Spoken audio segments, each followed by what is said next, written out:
So my morning get up and go kind of breakfast that I have, I just ate one part of it already is a granola bar.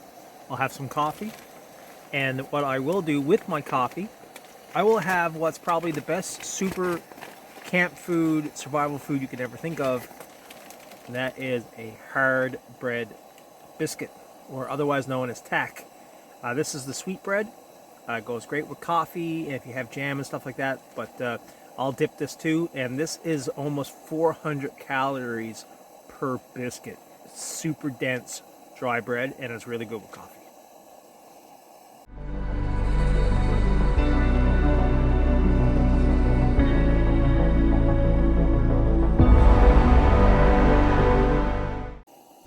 Well, it's really hard for me to film me dipping my hard bread into my coffee while I'm holding the camera and a coffee at the same time. But I just want to do a shout out to a couple of other YouTubers, good friends, becoming good friends. I've only known them now for a couple of months, but they've given me shout outs. So for those who don't already know, check out JTD Outdoors.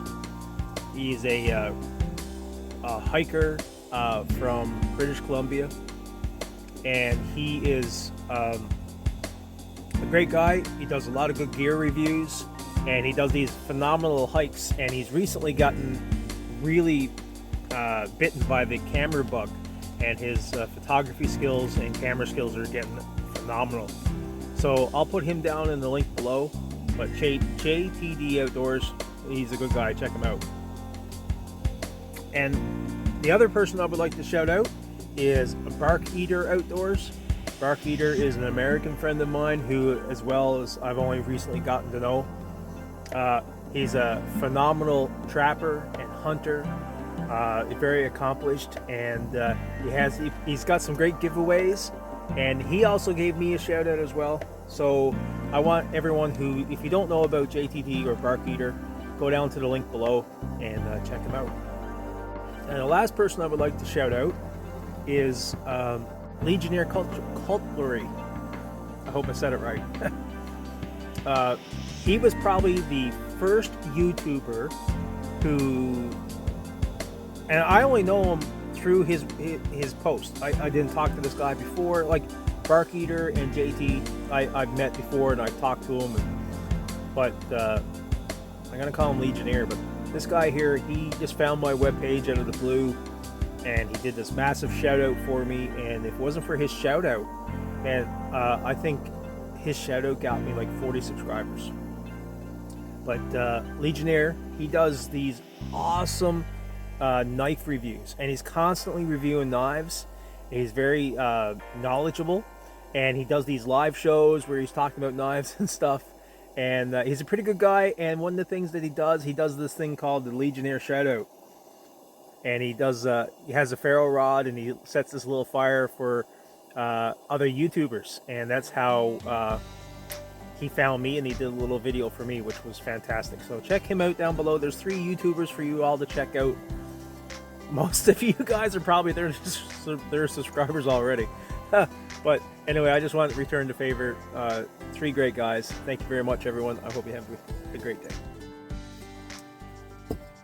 So, I brought down my Primus cook set, and I'll show you now. Now, usually I have everything nested into this.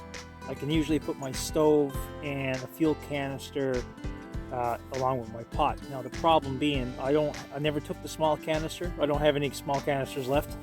I only have the big one, which is roughly the same size as the pot. But the smaller version of this tin, it's the same diameter, but it fits perfectly inside the pot.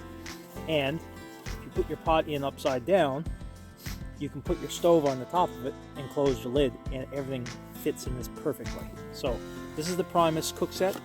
The stove itself is a Primus stove. It is called the Techno Trail Lite stove. It's a great multi-purpose stove. I've cooked a lot of different meals on this.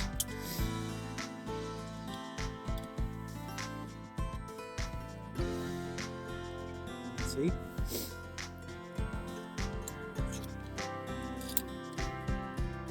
and it comes with a built-in pencil lighter, and it works really well. And it uses the isopropylene butane mix canisters. I know. Okay, so first of all,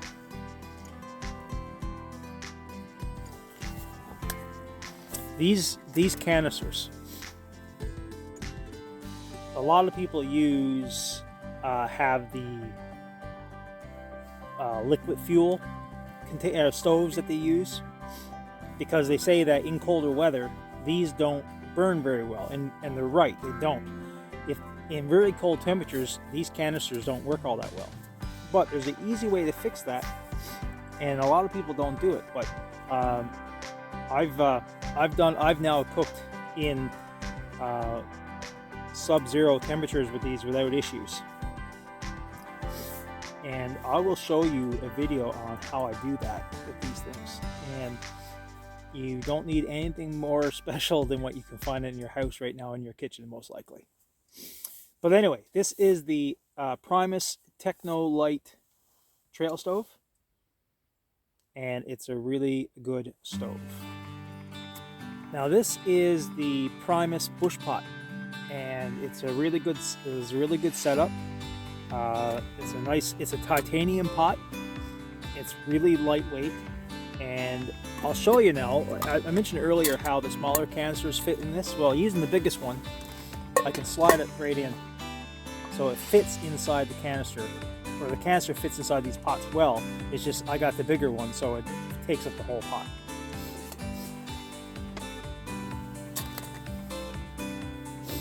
So this pot, like many others, it has a lid that snaps on, and it also acts as a frying pan.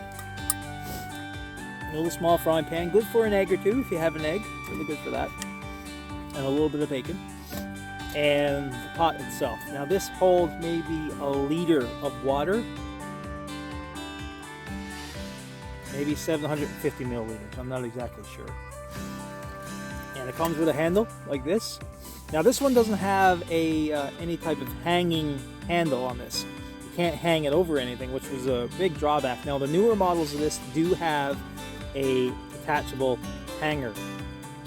All I did though is I just got a piece of wire and I made my own little thing over top, so I can hang this now fairly easily if I wanted to.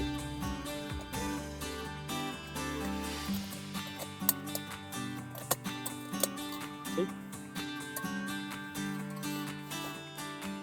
Now, this is a big step up for me, because I came from the generation when we used to get apple tins, and we used to use rabbit wire and apple tins, and we cooked everything in those tins.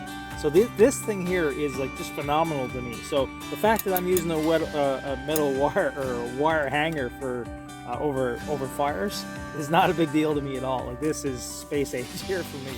Now this pot I've had now, I got this about 10 years ago, and it's been well used. All right, let's get cooking.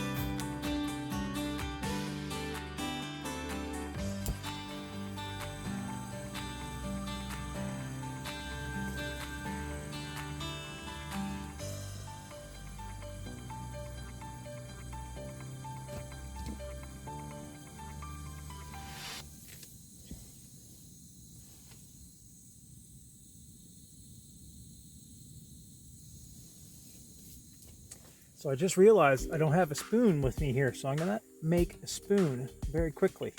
Now, I've never made a spoon before, so we'll see how this turns out.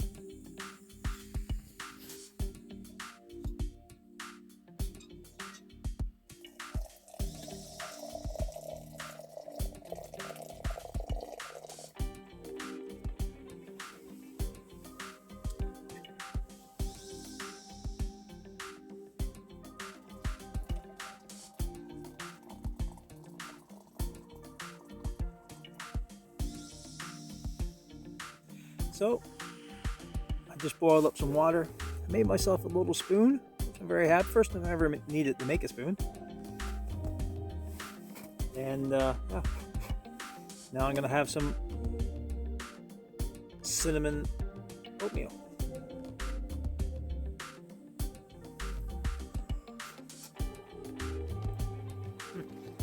That's pretty cool.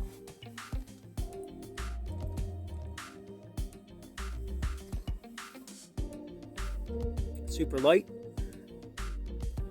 I'll probably work on this a little bit more, actually. There's a difference between... Okay, now don't get me wrong. And first of all, it's not an attack on anyone. You see a lot of pictures and stuff of people making things. And it looks beautiful. And they do really good jobs. They got all the fancy gear.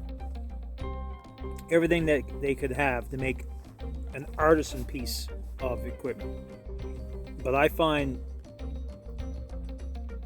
the people who you want to watch make stuff are the people who use one thing, like one knife, and they're not in the workshop or building it at home. Those are the people that you want to watch. I find it funny sometimes how they say, hey, watch us, bushcraft or make a pot or a mug. I see it all the time on YouTube, actually. But it gets this block of wood, and then he rolls out this leather roll and has all his crafting tools, and he makes a phenomenal mug, and it looks beautiful. It's amazing. But then you say to yourself, people watching it like myself is like, wow, I got to get this and that other piece, and man, oh man, like it's incredible. But then you watch like other people who will cut down a tree, and then they use nothing but their knife. They baton it, they shape it out, and then using hot coals from a fire, they burn out the bowl, and they have a functional working mug that may not be like super smooth and sanded down, but man, those are the people that you want to watch, because they're the people who use what they have in the environment that they're in to make what they need. And I think that's essential bushcrafting right there. That's my own personal opinion, not attacking on anyone, because people who craft and carve, man, they are talented people. Like for me, this is my very first spoon. And there's not much of one. It's more of a flat stick with a flatter top than the handle. Well, I made it on my own with a knife. I didn't use any other special tools. I feel kind of proud about it. It looks like garbage. But you know something? My oatmeal tastes excellent. So, I guess it's a win for me, eh? I'm going to eat this, drink my coffee, and then I'm going to go back down to the pond.